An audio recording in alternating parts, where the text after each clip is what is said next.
Now, in these difficult times, many of you in this room are aware that I've asked the legislature to put a cap on spending. And through our deliberations, we will work out a process that works for all of us. But in the interim, I'm going to have to veto any proposal that takes spending over the rate of inflation. I'm also going to have to veto any legislation that shifts costs to local government and increases property taxes. New York's property taxes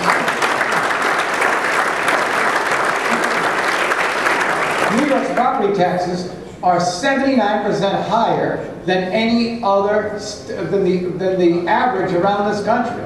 And there must be a point at which we can draw the line, and Democrats, we can make that difference. Now, clearly, being realistic, I am aware that there are a number of situations that exist in this state that are alarming to people, and I am one of the people who have alarmed individuals. When you have cajoled the unions and upset big business and also annoyed the legislature, it is clear that you are trying to create a shared sacrifice. I am trying to do what's best for New Yorkers, and we will share this sacrifice together. When I wake up in the morning, I actually can't see the horizon, but I know it's there. So even though we are in difficult economic times, I can't see when the end of it is, but I know that if we work hard enough and we make the tough decisions, we will get there and bring New York back to prosperity. I will not squander any stimulus money on short-term solutions. Let's remember the tobacco settlements of a few years ago. The states received $246 billion, but spent only 5% of it to fight smoking. The rest of it was frittered away, balancing budgets in a decade of a spending frenzy. And so, we are going to have to take a longer view. In the next few days, I will announce my plan to create jobs in this economy.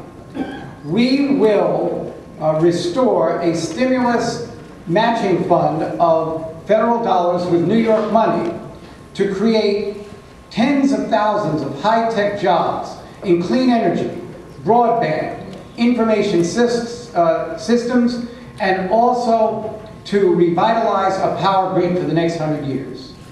This will be a broad-based plan integrating our world-class research institutions with our public authorities, bringing businesses back and attracting them through property tax relief, combining Wall Street-based capital with upstate-based innovators, and bringing New York to the forefront of nanotechnology and biotechnology. And in doing that, that will bring New York to the forefront of our new economy.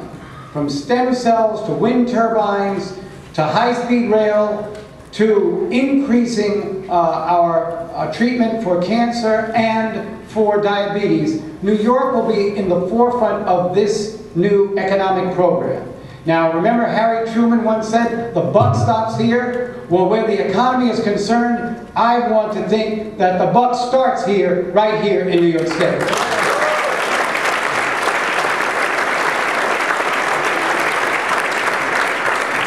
And Democrats, through our leadership, we will get this done.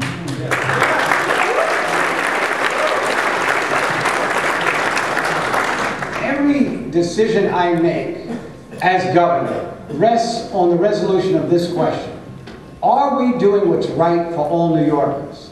This is what I find to be most important to me. This is what I fight for in spite of who may stand in the way.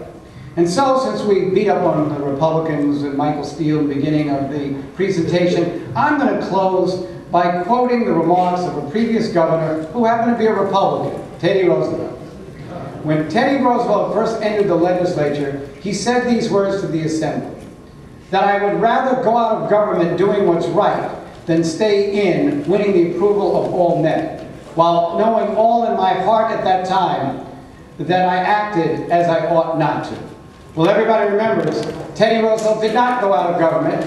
He did do the right thing. He changed New York, and so will I. I will make no apologies for decisions that were made with deliberation or those that were swift and sudden. And I want you to know that I am not governor to be a caretaker. I am governor to take care of New York.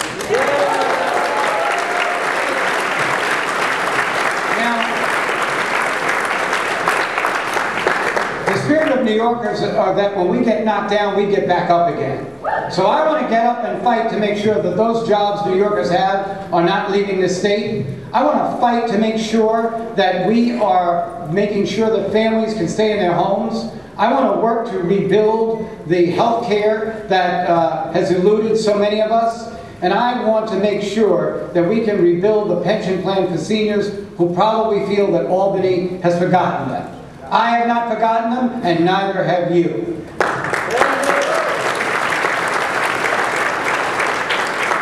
I am honored to be governor of the state of New York, not only for the next year and a half, but for 4 years after that. And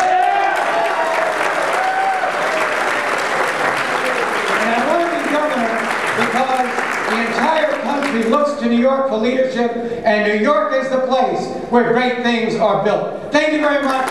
Thank you for your time, and thank you for supporting our great state college.